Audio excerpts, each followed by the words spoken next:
Kung ang gagawin ninyong sagot ay kukunin ninyo sa aral ng Katoliko na wala namang pinagbabatayan para makita ninyo na kayo inanya ng mga kapatid namin, hindi kayo ipapaniwalain kay Manalo at makinig kay Manalo. Hindi tatawag sa telepono, magpapadala kaya ng sulat.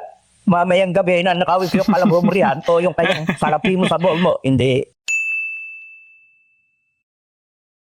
Magandang araw po sa inyong lahat, Sir JR po ng Usap-Usap University, mga ka-U3. Nice to be seeing you once again. Kumusta po? Kumain na po ba kayo? Sa mga ka-U3 natin na nagbabiyahe po ngayon, sana po ay maging safe po kayo sa inyo pong pupuntahan. I'm very glad of course na nandito naman po kayo ulit sa ating regular show. At para sa mga newcomers, sa mga baguhan ang ating po ginagawa, tayo ay nanonood ng mga religious videos, preaching, sermons, homily. And this is all done dahil po may mga submissions po kayo via Facebook, via YouTube. So lahat chine-check po natin at tinitingnan yung mga request ninyo coming from different religions, different sects, different denominations. And for this particular one, syempre may mga supporters po tayo mula po sa Iglesia ni Cristo at ang video na ito ay actually quite rare video. This is a preaching ng audio file lamang po, hindi po ito video. If I'm not mistaken, 1960s pa po ito. Audio recording ng preaching ni Ka Felix Manalo, mga ka-U3. So hindi po ako sure kung nanggaling po ito sa radio show or ito po ay parang recorded na part ng kanyang preaching sa congregation. So I'm very curious about this. Hindi ko rin po alam kung ano po yung topic o paksa. Basta po, ito po submission and then our staff said we have to watch this. That's why we're watching this for the first time. Sa akin pong background sa pag-aanalisa, sa paghihimay, ako po ay dating university debater mula po sa MSU IIT sa loob ng 3 taon. Nakapagdebata sa ABS-CBN News Channel, member ng isang international public speaking organization at representante ng Pilipinas sa isang komperensya na inorganisa ng Harvard University sa Amerika. So mga ka-U3, alam niyo na po yan, hindi po ako member ng INC. Isa lamang po akong hamak na video reactor. So maaari po sa aking panonood, maybe may mga masabi ako na hindi nyo magustuhan. It may sound I am agreeing or disagreeing. Sana po ay wag po kayong magalit dahil I am just giving my instant reaction as I am watching the video for the first time. So mga ka-U3, if you like these kinds of videos, please click like. Yan, konting suporta po. Malaking bagay na po yun para po sa channel. We appreciate it so much. So everything now is ready. Let us watch this video together. Sabayan niyo po ako. Let's go.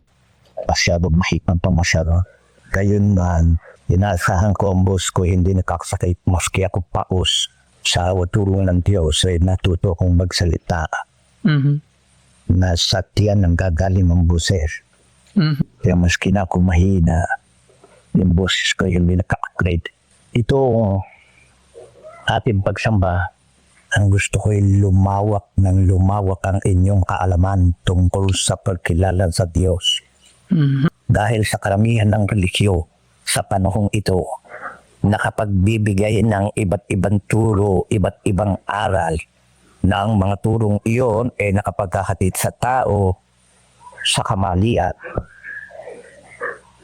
Sapagkat magka ang paglilingkod ng tao'y hindi nakasalig sa gusto ng Diyos, sa aral ng Diyos, ang gayong paglilingkod ay masama.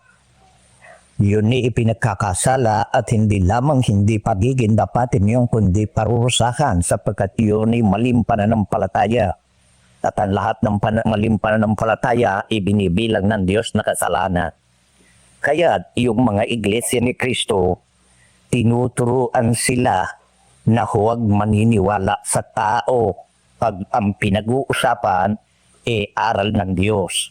Ang maaari lamang taong paniwalaan nila ang mga apostol, ang ating Panginoon sa Kristo, ang mga propeta. Maliban diyan, hindi na. Dahil sa iyon, sadyang itinalagan ng Diyos yun para magkayak ng kanyang gusto sa tao. Higit sa lahat, ang nakapagturo ng maraming kagustuhan ng Diyos ay ang ating Panginoon sa Kristo. Kaya't ang Iglesia ni Kristo, iyon ang sinasampalatayanan, iyon ang pinananaligan. Ang sinasampalatayanan nila yung mga turo noon sapagkat yun ay mula sa Diyos. Kaya hindi pinahihintulot sa Iglesia ni Kristo sa pagsasalita, magsalita ng kanyang bawat maibigan. Ang kailangan sa pagsasalita, bastahin yung aral ng Diyos. Yun ang tingnan. Kung ano yung sinasabi roon, yun ang dapat sundi. Hindi mabuti yung taong nag-i-explika, nagpapaliwanag, hindi ganyan. Dahil diyan, bago ako naging Iglesia ni Cristo, Katoliko muna ako. Pagkat ako'y Nung maliit pa, pinabinyagan na po ng aking magulang. Ang aking magulang ay Katolikong tunay.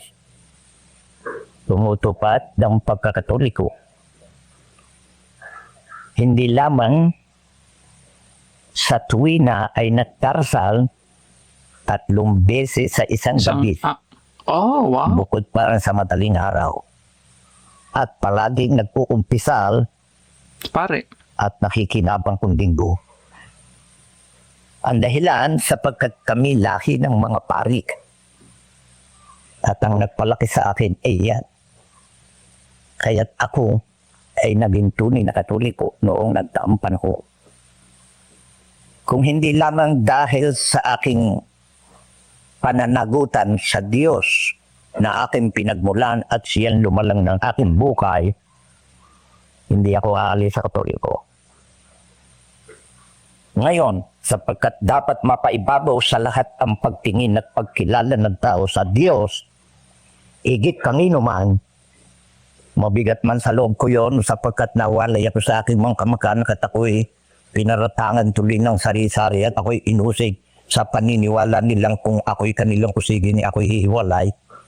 Tiniis ko yan.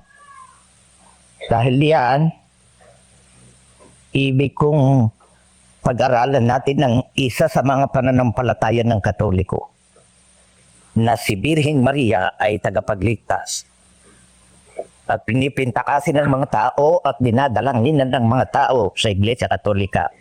Higit ang pagkilala nila sa pagdalangin, pagtawag, pagpapasaklolo, pamiminta kasi sa tunay na Diyos. Dahil diyan, ibig kong malaan natin sa pananampalatayang itinuro ng ating Panginoong Jesucristo at ng mga apostol sa pahayag ng Diyos. Yung ba'y dapat nating tawagin tagapagligtas at dapat ba tayong maminta kasi sa Kanya? O hindi. O ang turo ng Diyos ay iyon, mamamalagi tayong gayo. Datapwat, ang kailangan isundin natin kung anong tinuturo ng Diyos. Dahil diyan, iyan ang ating simula. Sa pagsasalita ko nito, hindi mumurahin ko yung mga taong nagturo niya, ni yung kanilang maling itinuro, hindi. Ang layong ko ay makilala natin yung salita ng Diyos tungkol sa bagay na yan para nang tayo ay makapanatiling matibay na sumasampalataya sa aral ng Diyos at sa Diyos. Of course. Yun ang layong ko niyan. Saan naroon si Birheng Maria ngayon? Sa langit o patay na ba? Sa inyong akala, hanapin ninyo sa inyong isip. Kung ang gagawin ninyong sagot, kukunin ninyo sa aral ng Katoliko na wala namang pinagbabatayan, kundi ang pasyalaang ng Papa at hindi ang katotohanan, si Maria umakyat sa langit. At kailan lang ipinahayag ng Papa na si Maria umakyat sa langit?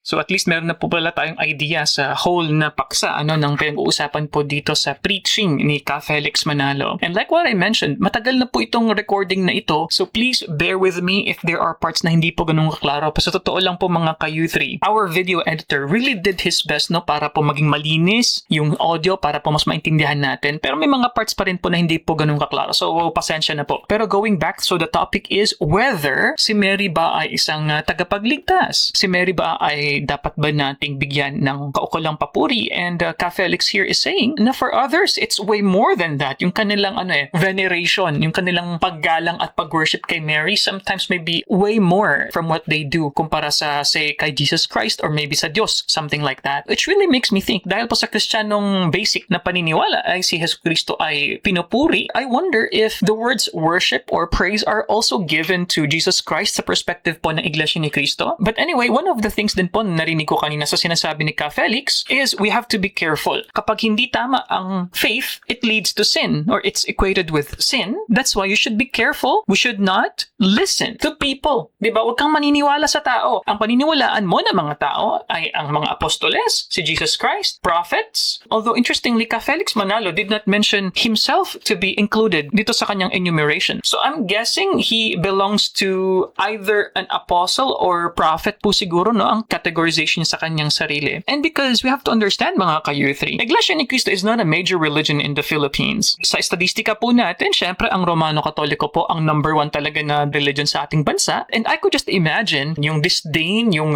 pag-usig sa kanya dahil nga syempre ang kanyang pinipreach ay kaiba sa kanyang kinamulatan na reliyon, which is ang Roman Catholic Church nga po. And he also mentioned here na inuusig siya ng kanyang mga kamag-anak. I wonder if yung kanyang mga magulang ay naging member din ng Iglesia ni Cristo. And how do parents feel about that when their son would be declaring himself to be a special preacher coming from God or the last apostle, something like that. So please comment below mga ka-youth. Let us make the comment section interactive. But anyway, this is very interesting. Let's continue. At kailan lang nagdadao sila ng taon ni Maria? Nito na lang mga huling araw. Bakit? Nababalitaan na nila na itinuturo ko na yun hindi dapat dalanginan, hindi dapat pintakasinin. Sapagkat walang karapatan yon sa bagay na yon at hindi yung binigyan ng Diyos sa karapatan na yon. At dahil diyan, pinakit ng Papa sa langit. Walang kapangyarihan ng Papa na si Maria mapakit niya sa langit na yun na natin hindi. Siya tao, nakamukha natin at hindi hihigit natin ang kanyang kapangyarihan. Wala siya ng kapangyarihang ipinagkakalooban Diyos para siya makagawa ng higit sa inauutos ng Diyos. Kaya, ang una nating alamin, ang birhing ina ni Jesus ay namatay. At sapagkat namatay, siya sila nato. Yung bang mga namatay na tao, umaakit sa langit. Kaya't nagkaroon ng purgatorio. Sa isang pagkakataon uli kung buhay pa ako, ating hahanapin din yung pinagpapatayan ng Katoliko tungkol sa purgatorio at makikita ninyong walang kawawa. Pero isang hula sa Biblia na tayo'y gagawing kalakal sa pamamagitan ng purgatorio. Ngayon, uulitin ko ang tanong, saan naroon si Birhing Maria? Saan naroon yung lahat ng mga namatay na tao, mga banal, mga makasalanan? Saan sila naroon? Pues, ang dapat sumagot niyan ay ang banal na kasulatan. Ipahintulot ninyo na dito sa Daniel, aklat ng propeta na si Daniel na isinulat na ang lakat ng mga salitang nakalagay roon ay mga pahayag at pati ng pagkasulat ay utos sa kanya ng Diyos at pati ng hindi dapat isulat ay ayaw ipasulat sa kanya. Dito natin titingnan sa Kapitulo 12 at ang versikulo 2, pakinggan ninyo. Marami sa kanila na nangatutulog sa labok ng lupa ay magigising. At ang iba ay sa walang hanggang buhay. At ang iba ay sa kahihiyan. At ang iba ay sa walang hanggang papahamakan. Ano yung napakinggan ninyo? Marami ka sa kanila na nangatutulog sa alabok ng lupa ay gigising. Magigising. Mm-hmm. Ang iba ikay para sa walang hanggang buhay at ang iba para sa walang hanggang kahihiyan at kapahamakan. Ngayon, ang binabasa natin, ang hinahanap natin ng sagot, sa naroon ng mga patay. Mm-hmm. Pero ang nabasa natin, natutulog at ang pagkatulog ay sa labok. Ngayon, hindi malino yun. Sa ating tanong, ang hinahanap natin, sana rin yung mga patay, eh bakit ang binasa ko natutulog? Tapos ang tanong nagigising. natin ito, ano ba ang tawag ng ating Panginoong Kristo sa patay na tao? At gayon din naman sa Diyos at sa mga apostol at sa propeta. Ano ba ang tawag nila riyan sa patay? Hamakatwit, yung tulog na yon, hindi ko bibigyan ng kahulugan. Pagkat baka tayo magkamali sa kahulugan, hahanapin natin ang lahat na yan ay maging Sabi ng maliwanag at Biblia. tiyak. Anong tawag ng ating Panginoong Kristo sa tulog? Uy, pakinggan ninyo. Dito sa Juan, Ebanghelyo ng ating Panginoong Kristo na isinulat ng Ebanghelista si San Juan, pakinggan ninyo sinasabi sa Kapitulo 11 at ang versikulo 11 hanggang 14. Pakinggan ninyo. Ang mga bagay na ito ay sinalita niya. Yung salitang niya ukol sa ating Panginoong Kristo. At pagkatapos nito ay sinabi niya sa kanila, sila sarong ating kaibigan din natutulog. Ngunit, ako'y paroon upang gisingin siya sa pagkatulog.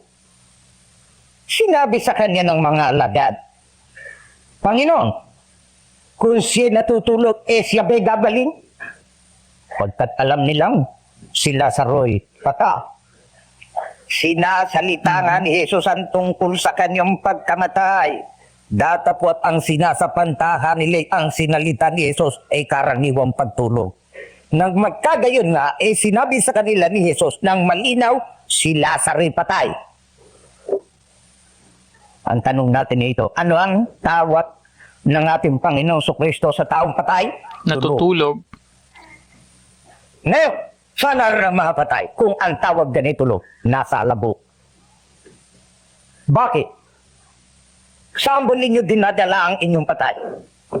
Sementeryo. Nakakita na ba kayo ng isang patay na umakyat sa langit? Malinaw kung saan natin dinadala ang patay. Saan? Sa tapunan. Sapagkat mayroong itinalaga ang gobyerno at maging ang Iglesia Katolika na tapunan ng patay. Miski hari, miski mayaman, miski mataas ang tungkulan, ang tungkulin, maging si bayani. Pagkamatay niya, itatapon siya. Sapagkat ang taong patay, wala nang katuturan. Noon, saan tinatapon? Hindi kayo makapapayag doon sa akin salitang yun na ang patay tinatapon? Siguro ang ibig ninyong sabi, inililibing po niya. Inililibing ka. At dinadala sila sa sementeryo. Marahil itatanong sa akin, meron nung nagmumulto sa natin pag-usapan niya. Makikita ninyong meron ng multo, pero nagmumulto ay demonyo. Hindi yung patay na tao. At yan sa ibang pagkakataon. Ang suliran sa Biblia, maray, gukulo ito, pag-iakalo ko yun dito. Ngayon, kung ang patay nasa libingan, ang ating tanong, meron bang malay yung patay? Pagka naroon sa libingan, Wala. ano bang nangyayari sa kanila? Yung lupa, na bahagi ng katawan ng tao, umuwi sa lupa. Yung tubig, umuwi sa tubig. Yung hangin, umuwi sa hangin. Kaya pag matagal na sa sementeryo ang ating inilibing, kung kayain mo, ito na. Pati buto, pag totoong napakatagal, bakit? Natutunaw. Ngayon, kung hindi pa masyadong napakatagal, pues sukayin mo at makikita mo, buto, nakalagero. Ngayon, ang ating tanong ito, pag ang isang tao'y patay, maging banal siya, maging makasalanan, nalalamban niya itong ating ginagawa sa araw-araw ni ang kanyang mga anak, nalalamban niya o ang kanyang anak ay pumatay ng tao, o ang kanyang anak ay nabilipin, o ang kanyang anak ay naging mataas ang tungkulin, o ang kanyang anak ay naging mayaman. Alam ba niya yan? Uy, hindi ako pare na matapang magsasasalita at itinuturo sa tao yung kanyang nalalaman at yung kung kanyang gusto. Hindi kanya ng Iglesia ni Cristo. Yang tanong na yan, hindi ko sasagutin. Bayanin niyo tantong sulat ang sumagot diyan. Para makita ninyo na kayo inanyahan ng mga kapatid namin, hindi kayo ipapaniwalain kay Manalo at makinig kay Manalo. Inanyahan na kayo para kayo makinig ng salita ng Diyos. Dahil diyan, pakinggan natin kung anong sinasabi. Dito sa Ecclesiastes, babasahin ko sa inyo ang isang talata.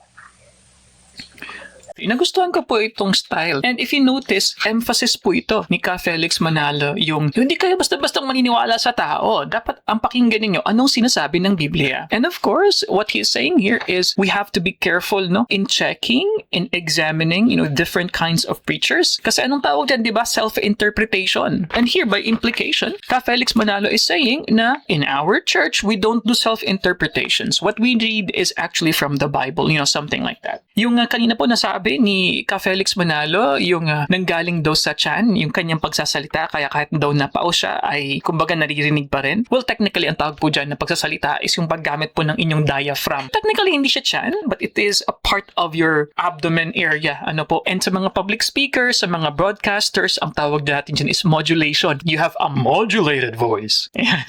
But anyway, some other points po na gusto ko lang din i-mention. I couldn't help but notice his way of speaking na parang old style po talaga. And like what I I said. Itong recording na ito, hindi po ito bago 1960s po ito kung di ako nagkakamali. Kaya you can hear yung age, yung edad niya, yung pagiging matanda na niya sa kanyang boses, pero makikita mo pa rin yung strength ng kanyang voice, mga ka-U3. And yung mga chosen words niya, very interesting. I like how he said the word santong sulat, and yung influence din talaga ng Spanish sa mga ganitong generation. Prior to the World War generation, he still uses the V sound in gobierno, also the F sound in profeta. So for me, I find this very fascinating when you can actually identify the generation of a person based on the way he uses language, mga ka-U3. Sa Kapitulo 9 at ang versikulo 5 hanggang 6. Sapagkat nalalaman ng buhay na sila'y mga mamatay, ngunit hindi nalalaman ng patay ang anumang bagay, ni mayroon pa man silang kagantihan, sapagkat ang alaala sa kanila ay nalimutan, maging ang kanilang pag-ibig, gaya ng kanilang pagtatanim, gaya ng kanilang pananaghili, na wala na yon at wala na silang anumang bagay na mapakikialaman sa anumang bagay na nangyayari sa ilalim ng araw. Walang malayang patay. Ngayon, hindi ninyo pag-aalinlanganan yun sapagkat kayo pag may namamatay, nakakakita kayo. Ano ang nakikita nyo pagpatay? Lalo na yung namamatay sa digma. Tinatabak na lahat sila sukat yan. Lalo na to lang maglilibing sa kanila at ang digma ay apulan, naiiwan na lahat sila sukat doon. Marahil kinakain sila ng mga hayop. Ang mga nalulunod sa tubig, walang nalala. Maski magsak ninyo, maski inyong pakuwan sa katawan niyan, hindi nakakaramdam. Bakit? Patay na. Sa makatwitang mga anak nila, ano man ang mangyari rito, hindi nila nada. Ngayon, kung kayo mamiminta kasi kay Birhen Maria, tatawagin niyo, Aba Ginoong Maria. At saka hindi dasal yan, pakinggan niyong maigi. Aba Ginoong Maria. Sa Tagalog ngayon yung salitang Aba Ginoo, sa lalaki yun. Ginoo. Gentle. Abagi ng Maria, kung talagang tutusin ninyo. Abagi noong Maria, napupuno ka ng grasya, ang Panginoon Diyos ay sumasa iyo, bukod kang ipinagpala sa babaeng lahat, ipinagpala ka naman ng anak mong si Jesus. Santa Maria, ang ina ng Diyos. Laking kalakatanganan. Ang Diyos ay walang pinagmulan. Si Maria ay nilalang ng Diyos, at hindi si Maria ang nanganak sa Diyos. Doon sa dakal na gumagawa kayo ng paglapastangan sa Diyos. Santa Maria, ang ina ng Diyos, ipanalangin mo po kaming makasalanan ngayon at kung kami mamatay. Amen. Please pray for us. Ano tata? Ulit-ulit yun.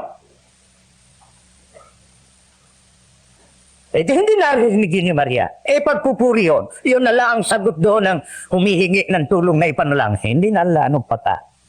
Paano ngayon yung mga taong tinuruan ng kanya?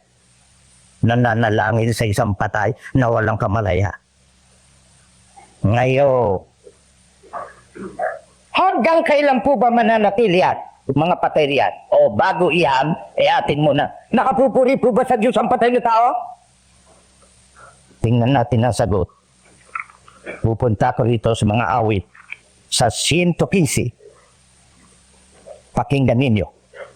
At ang versikulo ay 17. Ang patay ay hindi pumupuri sa Panginoon.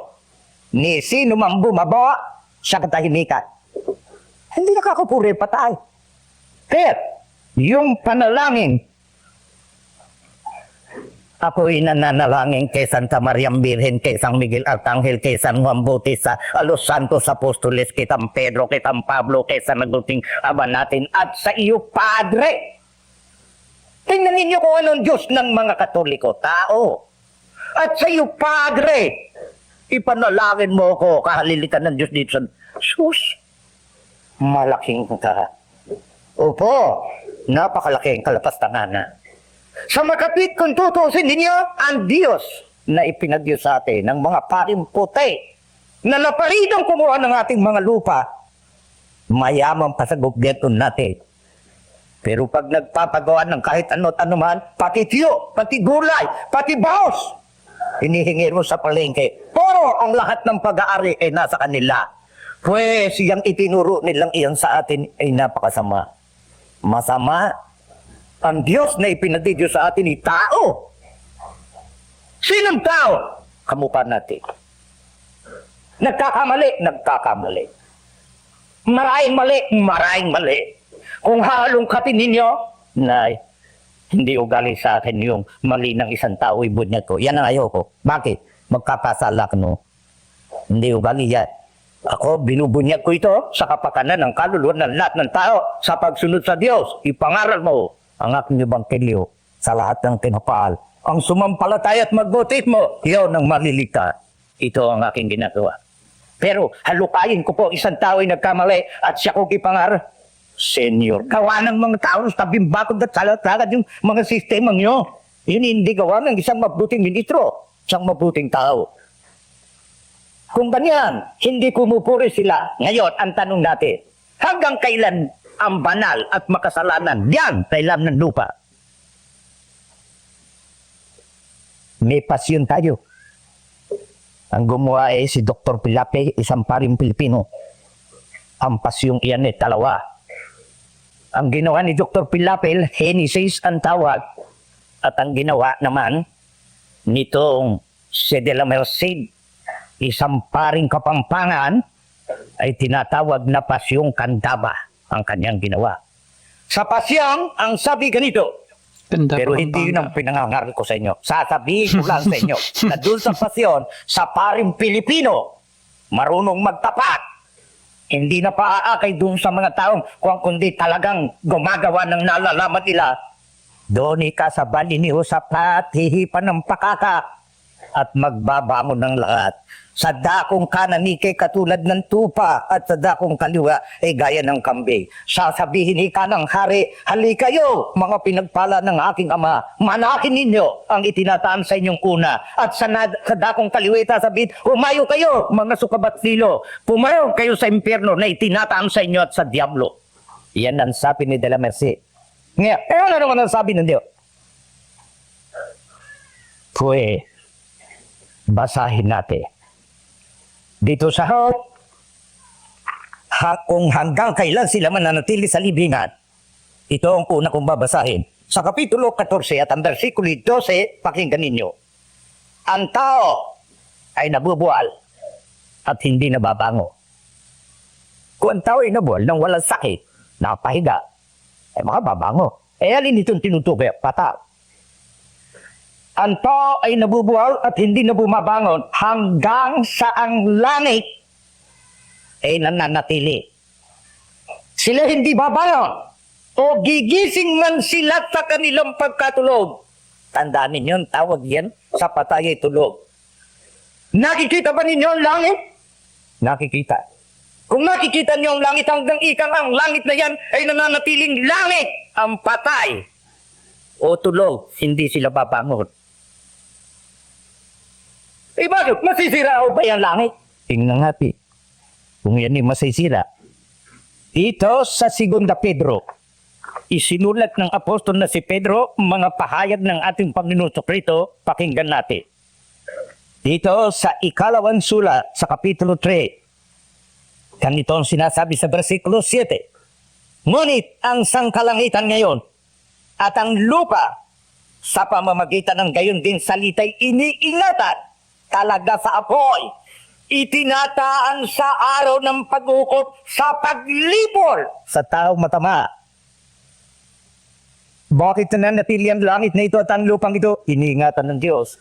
Sa anong panukala niya iniingatan? Itinataan ni ka sa apoy. Kailan? Sa araw ng pag-ukop. Bakit? Para lipolin ang lahat ng taong matama. Ngayon, kailan nyo? Kakinggan ninyo uli sa versikulo 10. Datapwat darating ang araw ng Panginoon. Makatuwid yun ang araw ni Hesus Kristo na ating Panginoon. Darating yun. Ngayon, pagdating no, gaya ng magnanakaw. Anong ibig sabihin? Walang abiso, walang babala. O meron Wala mang mga nakakaalam. tandang magsasabi, pero yung oras, yung araw, hindi natin alam. malalahat. Mhm. Ang tao'y kumakain, ang tao'y umiinom, ang tao'y napakakasal, tao'y naghahanap buhay, ang tao'y nagkakatuwa. lingit sa kanilang kalaman yung pagdating niyo. Kaya ang tawag, kaya ng magnanakaw. Porque ang tao magnanakaw, pag magnanakaw, hindi tatawag sa telepono, magpapadala kaya ng sulat. Mamayang gabi na nakawis yung kalabo mo riyan o yung kayang salapi mo sa bol mo. Hindi. Inililihim yan. Ngayon, tuloy natin. Data po at darating ang araw ng Panginoon na gaya ng magnanakaw na ang sangkalangitan sa araw na mapaparam kasabay ng malaking ugong at ang bagay sa langit di mapupugnaw sa matinding init at ang lupa at ang gawang nasa lupa ay pawang masutunog. Entonces, ang patay hanggang nananatili ang langit nasa libing. Sinong ipagpapaminsa ko? Sino ngayon ang ipagdarasal ko? Pagdating ng Todo Los Santos o pagdating ng tulog na. Pangrat? Wala na. Ang isang patay, pag kayo'y tapat na Katoliko, ang unang dapat bigyan, dali sa simbaka. May sakit pa, tawagin ang pare. Susubuan ng kostya, magkukumpisa. Pagkatapos, bibigyan ng kapatawaran. Idiligtas na yun, kung totoong napatatawad. Pero namatay na, dadaling pa si baka. Bakit? Bibindisyo. Pagdarasal pa. Yan ang sinasabi doon sa pagbibindisyo. Kahit manuwari ang kaluluwa ni Juan, kung nasa kahirapan, malipat sa kaginawan. Ayun yun. Ngayon, tandaan ninyo, nagkumpisal yun, sinubuan yun, napatawad na yun. Kung nasa kahirapan yun, umalis na sa, dinala pa sa timbaka. Binindisyo lang pa. Ano yung sinasabi sa ating ipagpabisa mo kung nasa kahirapan? Nagbibintang tuloy ako ng ganito, pinyo yan si Juan. Hindi pa kinumpisal ka na? Opo. Hindi mo pinatawad ka? Opo. Uy, nagbalik ka ba? Pagkatapos kung bumalik ka man, hindi bagat ikaw ay inurasyon na? Opo. O ano yung ipagpapaminsa ko at ipagdadatal ng siyam na gabi? Yung kaluluwa itong kay Juan.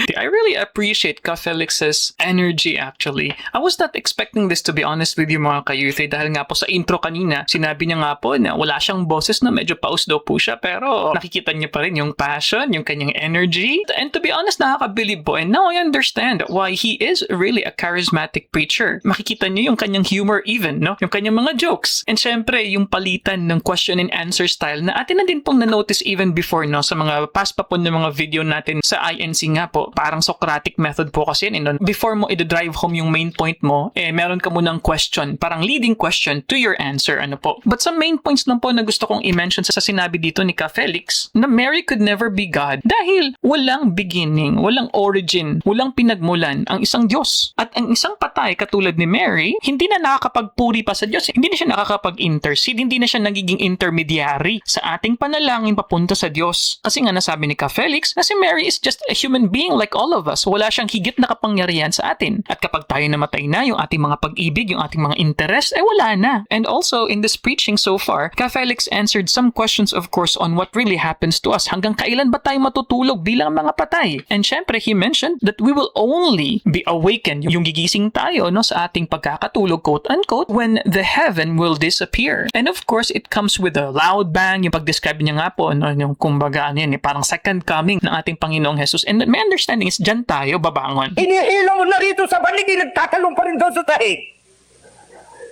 Yan, kuro-kuro ko. Yang kuro-kuro kung yan, hindi ko kayo pinaniniwa, basta kayo mag-itip na ganyan ang nilalabasan. Pagdating pa ulit ng Todo Los Santos, yan din si Juan, kasama diya. Kaya, hindi totoo. Diyan lang sa ginagawa iyan ng mga pare. Walang bika ang lahat ng kanilang ginagawa. Sila rin ang nagpapakita sa pamagitan ng mga turo salungat. Turo ang itinuro ng ating Panginoon Jesucristo at ng mga apostol, ika ni Pablo, hindi tayo sumusuntok sa hangin. Anong ibig sabihin na hindi sumusuntok sa abay? Wala kang tatamaan. Ang ibig sabihin ni Pablo, tiyak. Ngayon, ang tanong natin ay ito. Wala bang banal sa langit? Meron, mga anghelis. 24 na matatandang nilalang para doon yung nakatira. At 4 na nilalang pa. Buhay! Si Jesucristo. Babasahin ko yun sa inyo. At kung bakit yun ang unang nabuhay. Si Elias, buhay na umakyat. Si buhay. Wala kundi yan. Si Pablo po, dakilang apostol, nasa libingan. Hindi ba sinasabi ni Pablo, pagkamatay niya, aakyat siya? Hindi. Iba aral ni Pablo kaysa aral ng mga pare. At ibig kong basahin sa inyo yun, pag-asa ni Pablo yan, para makita ninyo. At saka natin tingnan kung kailan gagantihin ang lahat ng banal at kung kailan parusakan ang lahat ng makasalanan. Part na rin ng kanyang topic dito ang pagtuligsa, ang pagpuna sa paniniwala at doktrina ng Roman Catholic Church, of course mga ka-U3. And isa na nga po diyan is implying na walang assurance pala sa Roman Catholic Church kasi nga bago mamatay, pinagkumpisal mo na in front of a priest. Diba? Tapos may bendisyon pa. Pero meron pang misa, no? Para sa mas better place na pupuntahan yung soul ng tao nga nakakamatay lang. So, Ka-Felix here is saying na walang assurance, no? Parang ano ba yan? Hindi klaro. Maliligtas ba talaga o hindi? At kapag namatay na, it seems na ang salvation ng tao ay nakasalalay sa mga tao na magdadasal pa sa kanya after ng kanyang kamatayan. Pero Ka-Felix is saying na kapag namatay ka na, wala na. Wala ka ng silbi. We'll be waking up from this deep slumber when the Lord comes. Yan po ang pagkakaintindi ko. So if may maliman po ako sa pagkakaintindi, please comment below mga ka-U3 kung kayo po ay Katoliko o kayo ay Iglesia ni Cristo man. Pakinggan ninyo ang sinasabi ng Apostol Pablo. Isinulat niya kay Timoteo sa Kapitulo 4, ikalawang sulat, at ang versikulo 6 hanggang 8. Sapagkat ako'y inyaalay na, at ang panahon ng aking pagpanaw ay dumating na. Nakipagbata ako ng mabuting pakikipagbata. Natapos ko na ang aking takbo. Iningatan ko ang aking pananampalataya. Buhat ngayon, natataan sa akin ang putong ng katwiran na sa akin ibibigay ng Panginoon na tapat na hukon sa araw na yun. Tinuturo niya sa makatwid sa paghuko. Hindi lamang sa akin, kundi sa naghahangad ng kanyang pagpapakita. Tingnan ninyo ang pagkakaiba ng turo ng apostol. Yun ang pananampa. Nakipagbakay ako, natapos ko na ang aking takbo, ibig sabihin niyang aking gaway, inyaalay ng bukay ko. Pues, bukat ngayon, nakataan sa akin ang putong ng katwiran na ibibigay ng Panginoon sa araw na yun sa paghuhukom. Hindi lang sa akin kundi sa lahat ng naghahangad ng kanyang pagpapakita. Kaya, ang mga makasalanan po ba'y pinarusahan? Wala. Walang impyerno. Ngayon, wala. Yung po bang mga banal ay naroon sa langit? Wala. Ang pasyon ni Pilapil. Hindi ang pasyon ng mga fraile, ng mga Kastila, yung naglagay ng sungay kay Rizal. Pagka sinasabi natin si Rizal nilagyan ng sungay at ang naglagay ay Katoliko, sus, para akong kinukurot. Bakit? Utang ko kay Rizal ang kalayaan kung hanapin ang tunay na pananampalataya. Utang kay Rizal ang pagkakatatag ng Republika Pilipina. Utang kay Rizal ang kalayaan tinatamasan ng tao ngayon. Pagkatapos siyang isang taong namatay at nagpakasakit dahil sa kanyang mga kapatid at sa kanyang kababayan. Lalagyan ng sungay. Ipipintang demonyo ng mga pare. Nakalulungkot itong pamumukay natin. Kaya't mga kababayan, mga kaibigan, mag-isip-isip kayo sa nangyayari sa buhay natin. Kapag nagpatuloy na naman itong ginagawang ito ng mga taong yan, babalik na naman tayo sa pagkalipit. Maghahari na naman ang simbahan sa estado. Bakit? Kanyan ang namamasid ko sa pamamaraan ni Magsaysay. Sa lahat ng panahon, si Quezon ay Katoliko. Pero ang kapangyarihan ng Iglesia Katolika ay hindi nakapag-akarita gobyerno. Si Rojas ay Katoliko, pero hindi niya pinapayagan ang kapangyarihan ng simbahan ay magkari sa Katolisis dito sa gobyerno. Si Orpidio Quirino na ating kinagagalitan at dahil sa kanyang pinagagawa, gayon man isang tapat na Katoliko pero hindi pinayagan niya. Pero sinong pumayag? Si Magsayak. Ang nagpapahintulot ng lahat ng yan. Opo, si Magsaya. Aba, siguro sabihin, hindi ba kayo ang nagbalak? Ako nga. Nang maupuro sa lupulok hindi na ko inintindihan kung ang pakikialam ko na kanya. Pero talagang ako nagbalak at nagpanuwala at nagpakahirap ang lahat ng plano niyan sa ipagtatagumpay. Bakit? Sa paniniwala kung magkakaroon tayo ng isang mabuting gobyerno. Pamali ako. Nagsisisi ako. Humihingi ako ng tawad sa Diyos at sa lahat ng tao. Yan sa pagkakalagay niyan ni Magsaya. Magsaya. Kung ganyan, ang ating tanong ay ito. Sino ang unang patay na nabuhay? At bakit siya pinuhay?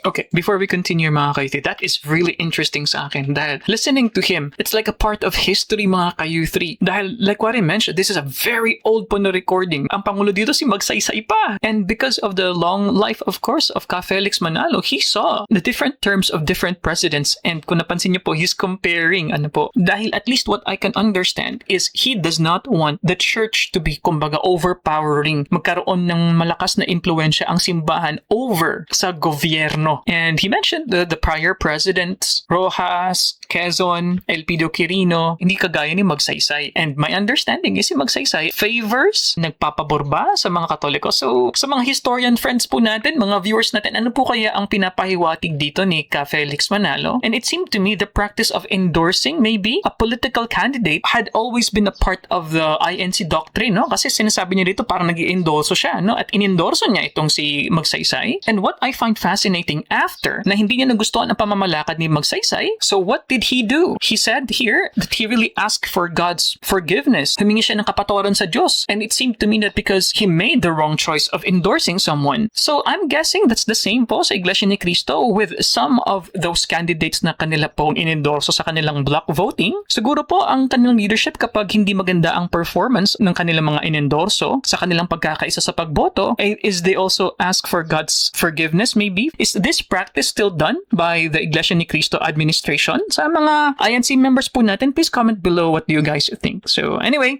let's continue. Pues, tingnan natin. Dito sa Kapitulo 15 ng Taga-Korinto at ang bersikulo ay 51 hanggang 53. Pakinggan ninyo ang sinasabi. Narito, isinasaysay kong ang isang siwaga. Hindi tayong lahat ay natutulog, ngunit tayong lahat ay babaguhin. Sa isang sandali, sa isang kitap mata, sa huling tunog ng pataka, sapagkat tutunog ang pataka at ang mga patay ay mabubuhay na maguli na walang kasiraan at tayo'y babaguhin. Kailan mabubuhay ang mga patay? Pagtunog ng pakaka, pag bumalik si Jesucristo sa lupa. Kung ganyan, wala pa kayo.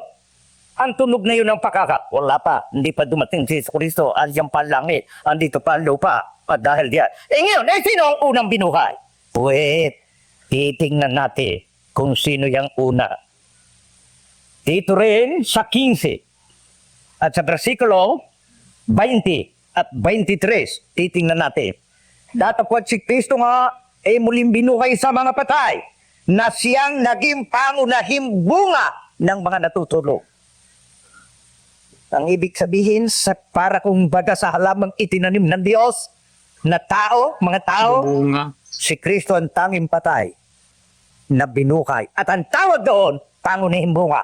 Ngayon, ano ang kahulugan ng pagbuhay na maguli sa ating Panginoon Kristo? Ituloy natin.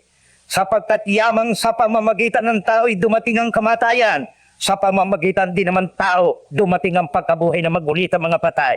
Sapagkat kung paanong kay Adan ang lahat ay namatay, gayon din kay Kristo ang lahat ay bubuhayin. Datapwat ang bawat isa'y sa kanyang sariling katayuan. Si Kristo ang pangunahing bunga. Pagtatapos ay ang mga kay Kristo sa kanyang pagparito. Ano ang kahulugan ng pagkabuhay na maguli ni Kristo? Yan ang tanda. Ngayon lahat ng mga patay na kay Kristo, bubuhayin. Kaila sa kanyang pagparito. Dahil sa katotohanan ito at sa pananampalataya kong yan sa mga salita ng Diyos, hinihikayat ko kayo. Sumampalataya tayo roho. Nalo! Walang patay na nabuhay, kundi si Kristo. Wala kayong matatawagang banal, pipinta kasinin. Wala. Sila'y nangatutulog, wala silang balay, hindi sila nakapupuri sa Diyos. Iwapal ninyo sa Diyos ang inyong pamiminta kasi. Anong meron kayong suliranin? Kayo ba'y biniyayan ng Diyos? Buhay kayo, masigla kayo, payapa kayo, ligtas kayo sa lahat ng bagabag, sa lahat ng sakuna, ligtas kayo sa karamdaman, ligtas kayo sa lahat ng kapigatihan, mga dalamhati, kaapihan. O, Kanino nyo pasasalamatan? Lalapit ba kayo kay San Pablo? Lalapit ba kayo kay San Pedro? Lalapit ba kayo sa isang santo? Mga nilikha. Lalapit ba kayo kay Biring Maria at sasabihin nyo, salamat ko sa iyo? Walang galang kayo. Hindi ba nyo nalang bubuhay sa inyo, Diyos? Hindi ba nyo nalang nagbibigay buhay sa inyo, Diyos? Kung gayon, anong dapat gawin? Diyos ko, napakalaki ng pag-ibig mo sa atin. Ako isang taong nagkakamali at gumagawa ng kamalian. Hindi kita napapupurihan ng tapat sa aking pamumuhay. Gayunman, nananatili ang iyong pag-ibig sa akin. Binibigyan mo ako ng ikabubuhay sa araw-araw. Ako'y payapa. Ako'y tahimik. Wala ako sa kuta. Ligtas ako sa patagulo. Sa mga masamang tao, sa mga ustisya, ligtas ako sa kapamukang. Diyos ko, tulungan mo ako. Mapapurihan kita. Ang buhay ko'y makaluwalhati sa iyo. Upang ang pag-ibig mo sa akin ibatugong ko. Aman Diyos, ang lahat ng ito'y iniaain ko sa iyo, tinihandog ko sa iyo sa pangalan ni Jesucristo, ng aming tagapagligtas. Nakapagpasalamat kayo. Bakit kay Santa Maria kayo paparo? Bakit sa santo? Yung ba lumalang sa inyo? Yung ba nagbibigay buhay sa inyo? Wala tayong galang at wala kayong pitagan, nagkakasala tayo sa ginagawa natin yan. Kaya't magbangon tayo, mga kapatid at mga Pilipino, pang kababayan. Magbangon tayo sa pagkakapangyarihan. Yakapin natin ang ating Ama. Yakapin natin ang ating Diyos. Tinaantay niya tayo talat ng sandali. Sinasabi niya sa atin, anak, iko'y napakabangpang. Inaligaw ka. Ngayon may inaantay kita, magbalik ka pa akin. Bumalik tayo. Bumalik tayo. Sabihin natin sa kanyang patawarin mo kami. Hindi namin nalalaman ang aming ginagawa. Salamat sa iyo at nagbigay ka ng ilaw. Nagbigay ka ng liwanag kasi kayo nakilala ko. Ako'y bumabalik sa iyo. Patawarin mo ako. Ako'y tulungan at maglilingkod ako. Hanggang ako'y nabubuhay ay alalayan mo ako sa araw-araw. Matupad ko ang bawat gusto mo. Ito ang pananampalatayang itinuturo ni Jesucristo ng ating Panginoon ng mga apostol. Hindi yan ang pananampalataya na itinuturo ng mga taong lumilito at gumagawa ng mali sa ating buhay. Hindi. Lumapit kayo sa Kanya. Opo, sa Kanya kayo lumapit. At ngayon, ang itatanong ninyo sa akin siguro ito. Sino po ang aking pintakasi? Sino po ang aking tagapamagitan sa Diyos sa aking pagkakasala? Magandang tanong. Kapag bumabangon sa isipan ninyo yan, si Birhen Maria po kaya aking tagapamagitan. Inihalal ba siya ng Diyos? Binigyan ba siya ng karapatan ng Diyos? Sino ang aking magiging tagapamagitan sa Diyos? Pakinggan ninyo. Ito sa sulat din ng apostol na si Pablo sa Kapitulo 3 sa taga-Roma, isinulat niya ito at ang versikulo ay 24 hanggang 25. Pakinggan ninyo. Palibhasang ay inaaring ganap na walang bayad ng kaniyang biyaya sa pamamagitan ng pagtubot na kay Kristo Jesus. Ang tagapagligtas ay kailangan para maging tagapagligtas, karoon ng karapatang tubusin ka. Ngayon, paano ang pagtubos? Na siyang inilagay ng Diyos na maging pampalubad sa pamamagitan ng pananampalataya sa kanyang dugo upang ipakilala ang kanyang katwiran dahil sa hindi pagpansin sa ating mga nagawang pagkakasala ng nagdaang panahon sa pagpapahinuod ng Diyos. Sinong inilagay ng Diyos? Si Jesucristo ng ating Panginoon. Bakit nagkaroon si Jesucristong Panginoon na maging tagapagligtas? Tinubos tayo. Anong ibig sabihin? Yung parusang ukol sa atin sa kanyang naparaan. Kaya sumampalataya kayo kay Jesucristo, sumampalataya kayo sa Diyos, sumampalataya kayo sa kanyang salita at sa kanyang iglesia. Maliligtas kayo. Dito kayo lalapit. Yan ang inilagay ng Diyos sa Kanya. Saan tayo tinubos ni Jesucristo? Ang wika sa atin ni San Pablo, sa sumpa ng kautusan, tinubos tayo ni Kristo na naging sumpa sa ganang atin. Pakinggan ninyo, babasahin ko yan. Sa Galacia, sa Kapitulo 3, at ang versikulo 13, sa sumpa ng kautusan, tinubos tayo ni Kristo na naging sumpa sa ganang atin. Si Kristo, siyang nabitay, hindi dahil sa Kanya, kundi dahil sa atin. Kaya, ibig nyo ng pintakasi, nakagawa kayo ng kasalanan. Pues, pakinggan ninyo ang sabi ng apostol na si Juan kung sinong itinuturo sa inyo na dapat ninyong maging pintakate. Ganito ang sinasabi niya sa unang sulat sa Kapitulo 1 at ang versikulo 2. Kapitulo 2 at ang versikulo 1. Mumunti kong mga anak, ang mga bagay na iti isinusulat ko sa inyo upang huwag kayong magkasala. At kung ang sino man ay magkasala ay may tagapamagitan tayo sama, si Heso Kristong matuwid. Ayun. So I think na-answer naman po, no? And like what I said, I always like the question and answer for mga ka-U3 and very easy to follow. Although, kani-kanina lamang po, I could sense deep emotion, deep talaga na feelings kanina, and I think this is the Iglesia ni Cristo way of preaching, perhaps, especially on the last part where it seems to me when they try to show a prayer or a desire to communicate with God, parang naluluha, parang paiyak na po, very emotional, yung pakikiusap, pagdarasal sa Diyos. Pero gusto ko lang po mabalikan yung punto na na-mention dito ni Ka Felix, yung si Hesus Kristo being alive again, na nagising na siya ay considered as pangunahing bunga, parang first fruit, mga ka-U3, ang tao na bumangon uli sa pagkamatay. And again, the emphasis on the dead, na wala na talagang malay yan. Also, one of the things na na-mention niya, hindi na makapagbibigay pa ng buhay ang isang patay. At yan lamang ay magagawa ng Diyos at ang tagapamagitan is ang Panginoong Hesus Kristo. Para sa akin, napakagandang mga nuggets of wisdom po coming from the Bible. Let's continue. Yan pampanubag sa ating kasalanan. Napakalina. Kaya't ang Iglesia ni Cristo, merong isang Diyos. Yung buhay, yung nasa langit, yung lumikha ng lahat ng bagay. Meron siyang isang tagapamagitan, si Hesus Kristo. Hindi po ba kayo nananalangin sa mga santo't santa? Patay iyo. At hindi yung binibigyan ng karapatan ng Diyos na makapamagitan sa atin. Hindi ang kanilang sarili, hindi pa nila nalalangin ngayon. Sapagkat bubuhayin pa at ang lahat ng ililigtas yung kay Kristo. At dahil diyan, iyan ang pananampalataya ng Iglesia ni Cristo. Hatulan ninyo, kung kayo dinadala tinaakit namin sa madama, kung kami ngayon nanloloko, kung ang sinatawag na pagtutulong iti panloloko, ibig ba yun sabihin ng loloko ito? Kung sana ako'y parang protestante, babasa ng isang talata, pagpalain ng Diyos. Alam ninyo, ako'y nanggaling sa Amerika. Doon, ganito. Abat, ang naging kahulugan ng binasay ng galing sa Amerika. Hindi ganyan na Iglesia. Ang isang ministry gumanang ganyan sa Iglesia ni Cristo.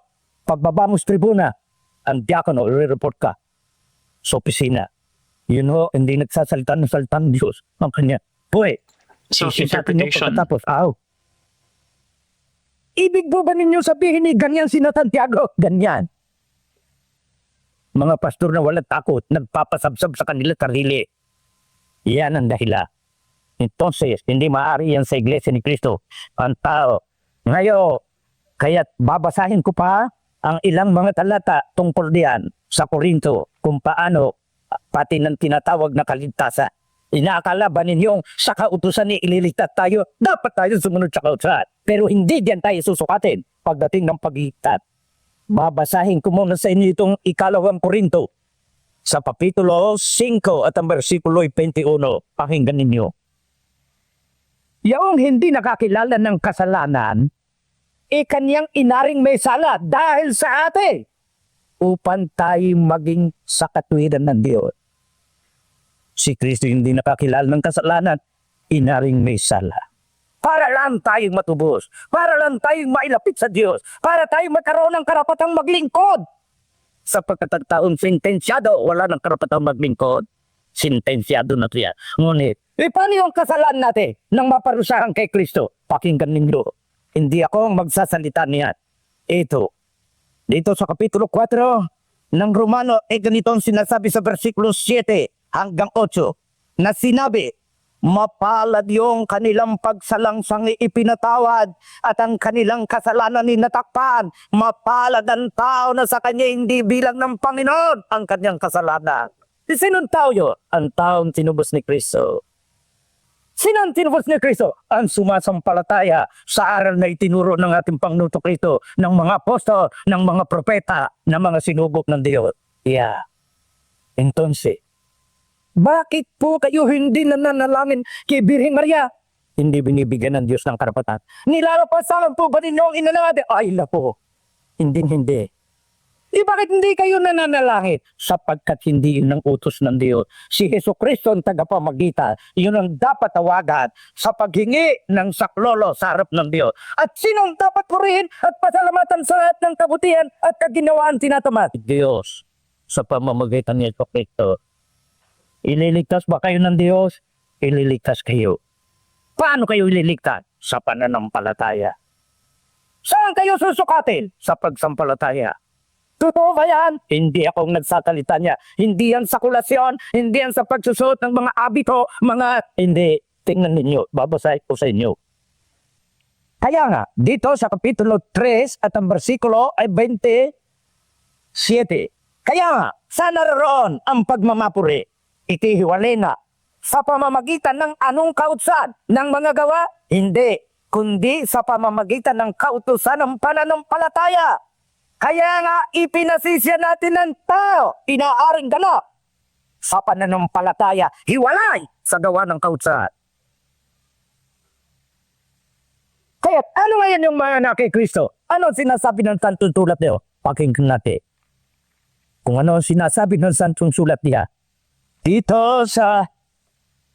Kaya't pag hindi kayo naging kay Kristo, kawawa kayo, mga kapatid. Kapitulo 8 ng Roma at ang bersikulo 1. Ngayon nga ay wala nang anumang hatol ang mga na kay Kristo Jesus. Wala na. Bakit? Tinubos. Bakit po si Judas? Hindi kay Kristo yun. Bakit pa? Paano po ba yung kay Kristo? Pakinggan ninyo kung paano yung kay Kristo. Dito sa Kapitulo 6 at ang bersikulo 4, taga Roma, patutuloy kong pagbasa hanggang ibaba. Kapitulo 6. Ang wika sa bersikulo 3, ganito.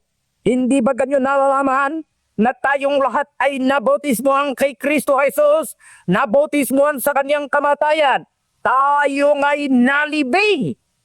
Nakalakit niya sa pamamagitan ng bautismo sa kamatayan.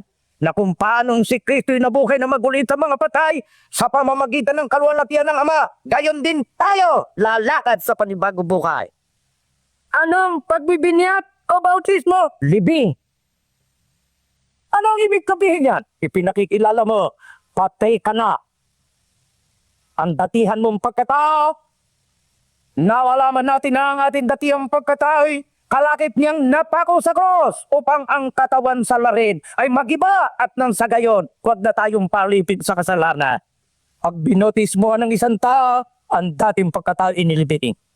Patay na. Kung paano si Kristo nabuhay na magmuli sa patay, tayo lalakad sa panibagong buhay dahil sa pag-ibig, dahil sa paggalang, dahil sa pagpupurit, pagpapasalamat sa Diyos, tayo nagbabago ng buhay. Kayo, saan tayo susukatin pag tayo ligtas? Sa pananampalataya. Kaya, ang kailangan natin ay sumampalataya sa Diyos. Kung sinasabi sa inyo ng mga pare, huwag kayong makikinig kay manalo. Manluloko. Iyan ang tinatawag na panluloko nila. Ayong pumato. Binapasa ko yan sa inyo. Hindi sila makagagawa ng ganito. At pag sila'y bumasa, dagdagan o bawasan. Masama yun. Hindi ganun ang paggamit ng salita ng Diyos. Kaya, nagpapasalamat ako sa Diyos ngayong umaga. Binigyan niya ako ng buhay at binigyan niya ako ng lakas. Ibinalik niya ako sa aking karapatan. At kayo, inahihingi ko ng tulong at basba sa mahal na Ama sa pamamagitan ni Kristo. Lumiwanag nawa kayong lakas. Lumiwanag kayo ng liwanag na ibinigay ng Diyos sa lupa sa paglilingkod sa Kanya. Lumiwanag kayo ng liwanag na ibinigay ni